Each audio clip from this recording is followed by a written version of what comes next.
Well, the viewers have spoken. Well, one of them anyway. My friend Alex was the one that gave me these stories, and he requested I do a part 2 to 3 South African horror stories. From cults recruiting members via delivery apps to quite possibly the closest thing to a South African Joseph Fritzl, this is South African Horror Stories Part 2. I'm your host, Antonio. Let's begin. Historically, cults have used all sorts of methods to recruit new members. Megachurches, the internet, door-to-door spokespeople, there's really nothing a dedicated cult won't do to gain new members.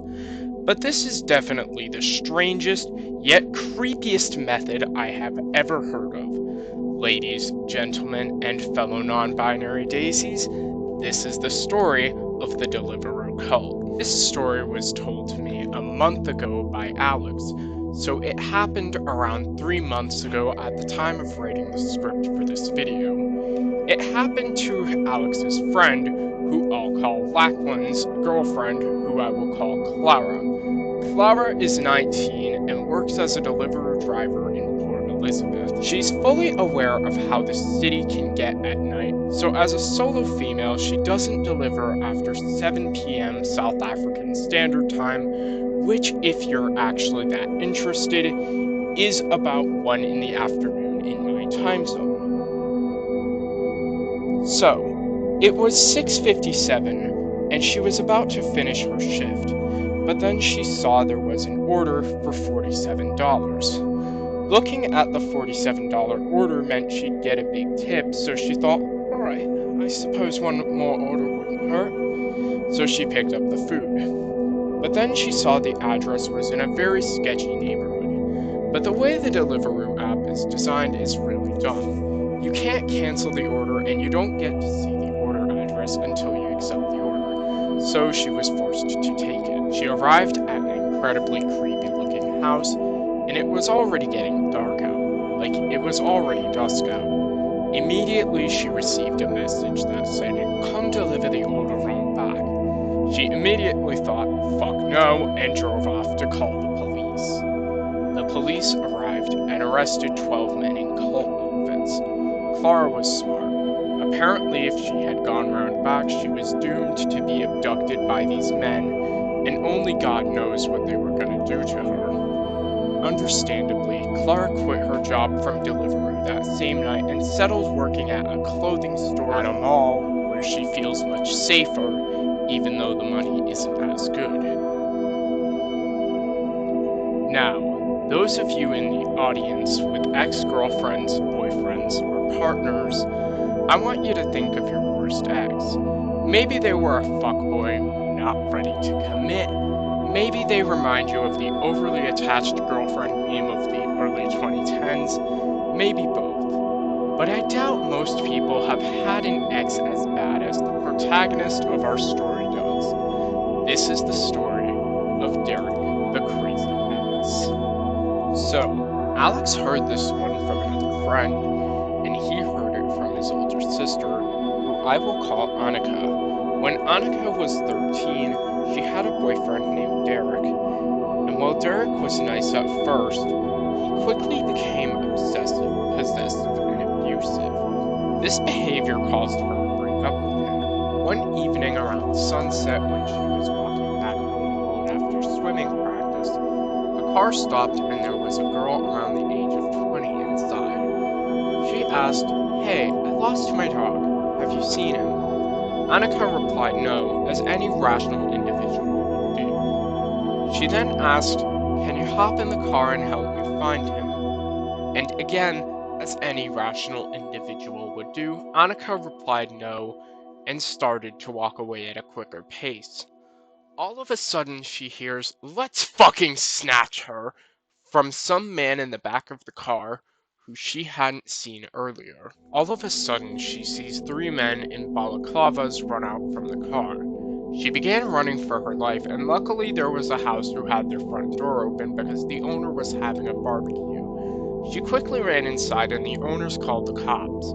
It wasn't hard to find the men and the girl in the car, as it turned out to be Derek's older brother, his girlfriend, and his friends who were the ones to target her. Apparently, they were planning to tie her up for hurting Derek's feelings by dumping him. Derek said he had nothing to do with this, but obviously Annika's parents didn't believe that bullshit, and the family filed a restraining order, subsequently moving to South Africa from Canada, where this story happened. Now, I'm sure everybody who's in the true crime community has heard of the Fritzl case and knows why after Adolf Hitler, Joseph Fritzl is possibly the most cruel and demented Austrian to exist.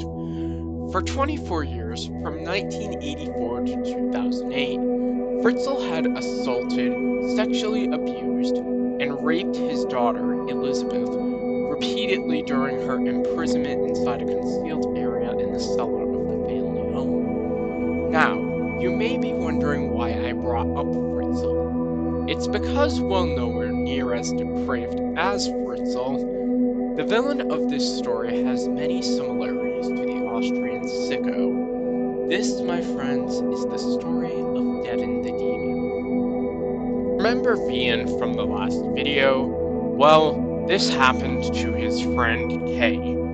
Kay was moving out of Johannesburg, his hometown, to go to uni in Port Elizabeth at the same school Vian goes to. Of course, Kay needed somewhere to stay.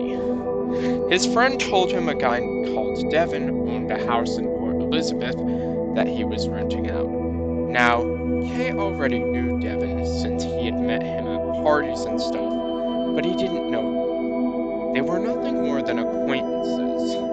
Anyways, Kay arrives in Port Elizabeth to check the place out, and while it's nothing fancy, it was good enough for him. Beggars can't be choosers, and the house was nice and spacious.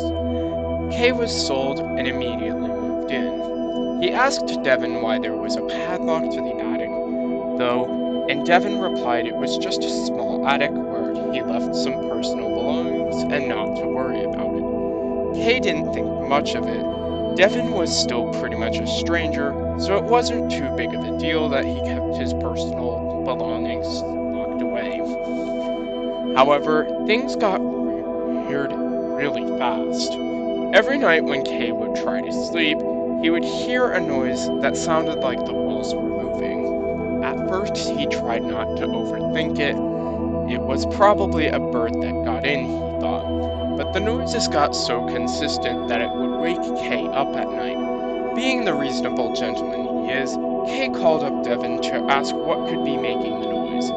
And Devin just said not to worry about it as it was probably nothing, like a bird or something. After many nights of this same noise, Kay couldn't take it anymore. One night, he decided to grab a padlock cutter and opened the attic door. He got in and started snooping around the attic, and he was walking when all of a sudden, he hit a box, which some photos spilled out of. Kay grabbed them off the floor to put them back into the box when he saw what was in the photos, and what he saw was absolutely horrifying. There was a woman sitting naked with a pig mask on her head. She looked like she was in a lot of pain and she was crying. He looked at more and more photos and saw the same thing, only that on some of these photos there was Devin. He was standing next to the woman and laughing while holding a knife. Kay understandably felt sick. He'd never seen anything more horrific than this. When all of a sudden he heard that noise again, only this time being able to tell what direction it was coming from, he went towards it and saw a blanket. While he removed the blanket, he fell back in shock. He saw a woman tied up with duct tape and also gagged with the stuff. Kay quickly ran down the stairs and called the cops and ambulance. The cops arrested Devin, and the woman luckily made a full recovery. Physically, anyway, as it will likely take many years to mentally recover from this trauma. Apparently, Devin was part of a group that had been doing these sick and disgusting things. Kay immediately moved out of there the next day, and he says this was the worst experience of his life. Anyways, ladies, gentlemen, and fellow non-binary daisies, I hope you enjoyed this video. Also, if you enjoyed it, don't forget to like, subscribe, leave a comment, and if you've done all those things, y'all have a great day. Also, plugging my Discord. It's a really chill place full of nice people to talk to, and also, it's open to video ideas being suggested. All that being said, Antonio out. Y'all have a great day.